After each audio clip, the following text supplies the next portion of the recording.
Évangile de Luc, chapitre 1er. Plusieurs ayant entrepris de composer un récit des événements qui se sont accomplis parmi nous, suivant ce que nous ont transmis ceux qui ont été des témoins oculaires dès le commencement et sont devenus des ministres de la parole, il m'a aussi semblé bon, après avoir fait des recherches exactes sur toutes ces choses, depuis leur origine, de te les exposer par écrit, d'une manière suivie, excellent Théophile, afin que tu reconnaisses la certitude des enseignements que tu as reçus. Du temps d'Hérode, roi de Judée, il y avait un sacrificateur nommé Zacharie, de la classe d'Abia. Sa femme était d'entre les filles d'Aaron et s'appelait Élisabeth. Tous deux étaient justes devant Dieu, observant d'une manière irréprochable tous les commandements et toutes les ordonnances du Seigneur. Ils n'avaient point d'enfant parce qu'Élisabeth était stérile, et ils étaient l'un et l'autre avancés en âge. Or, pendant qu'il s'acquittait de ses fonctions devant Dieu, selon le tour de sa classe, il fut appelé par le sort, d'après la règle du sacerdoce, à entrer dans le temple du Seigneur pour offrir le parfum. Toute la multitude du peuple était dehors en prière, à l'heure du parfum. Alors, un ange du Seigneur apparut à Zacharie, et se tint debout à droite de l'autel des parfums. Zacharie fut troublé en le voyant, et la frayeur s'empara de lui. Mais l'ange lui dit, « Ne crains point, Zacharie, car ta prière a été exaucée. Ta femme Élisabeth t'enfantera un fils, et tu lui donneras le nom de Jean. Il sera pour toi un sujet de joie et d'allégresse, et plusieurs se réjouiront de sa naissance, car il sera grand devant le Seigneur.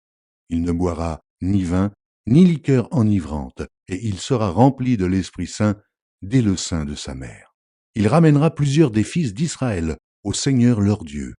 Il marchera devant Dieu avec l'esprit et la puissance d'Élie pour ramener les cœurs des pères vers les enfants et les rebelles à la sagesse des justes, afin de préparer au Seigneur un peuple bien disposé. » Zacharie dit à l'ange, « À quoi reconnaîtrai-je cela? Car je suis vieux et ma femme est avancée en âge. » L'ange lui répondit, « Je suis Gabriel, je me tiens devant Dieu. J'ai été envoyé pour te parler et pour t'annoncer cette bonne nouvelle. Et voici, tu seras muet et tu ne pourras parler jusqu'au jour où ces choses arriveront, parce que tu n'as pas cru à mes paroles, qui s'accompliront en leur temps. » Cependant, le peuple attendait Zacharie, s'étonnant de ce qu'il restait si longtemps dans le temple. Quand il sortit, il ne put leur parler, et ils comprirent qu'il avait eu une vision dans le temple. Il leur faisait des signes, et il resta muet.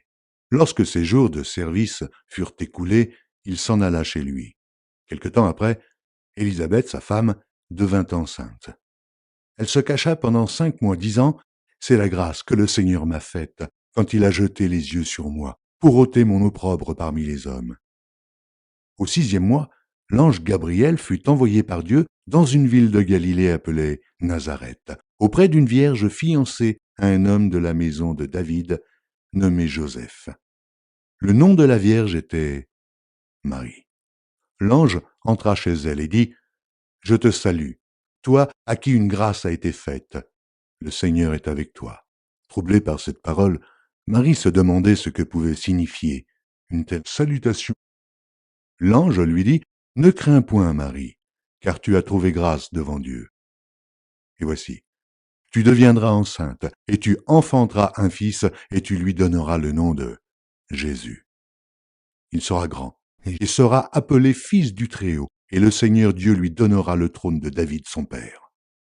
Il régnera sur la maison de Jacob éternellement, et son règne n'aura point de fin. » Marie dit à l'ange, « Comment cela se fera-t-il, puisque je ne connais point d'homme? » L'ange lui répondit, « Le Saint-Esprit viendra sur toi, et la puissance du Très-Haut te couvrira de son ombre.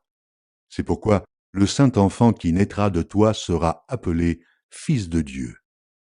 Voici, Élisabeth, ta parente, a conçu, elle aussi, un fils en sa vieillesse, et celle qui était appelée stérile est dans son 6e mois, car rien n'est impossible à Dieu. » Marie dit, « Je suis la servante du Seigneur, qu'il me soit fait selon ta parole. » Et l'ange la quitta.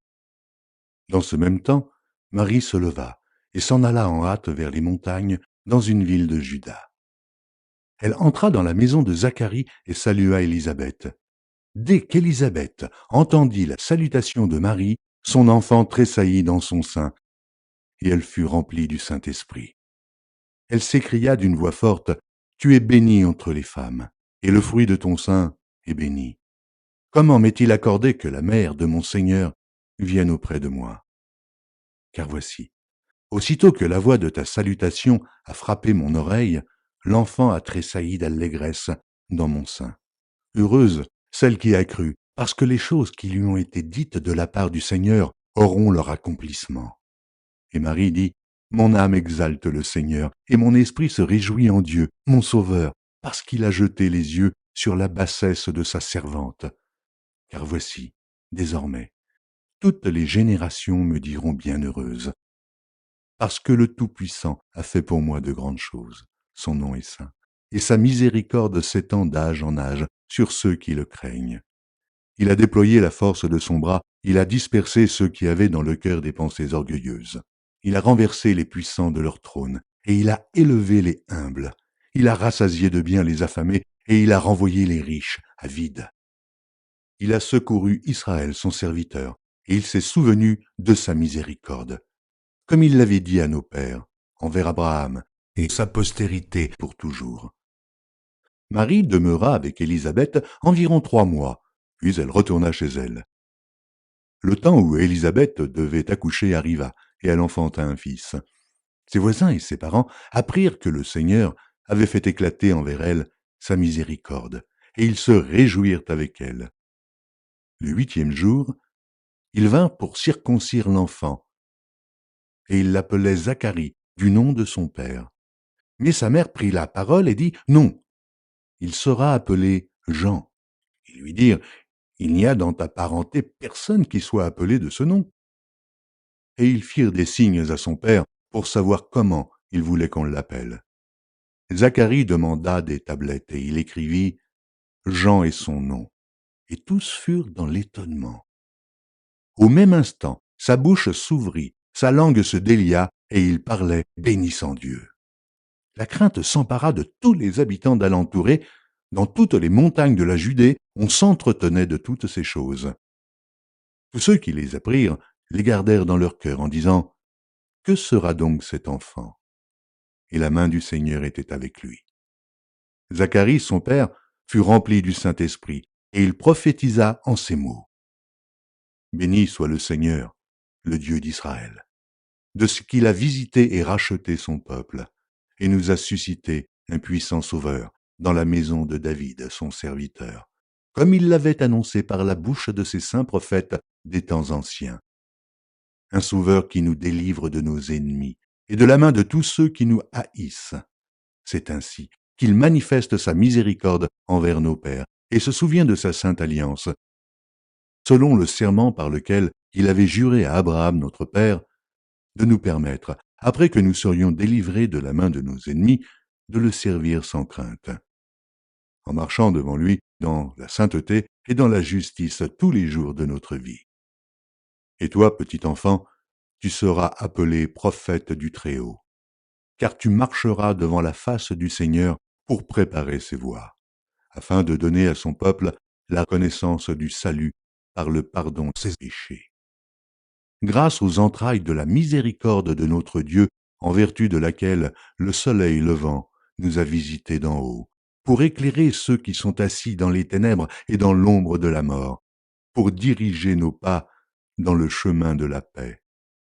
Or, l'enfant croissait et se fortifiait en esprit, et il demeura dans les déserts jusqu'au jour où il se présenta devant Israël.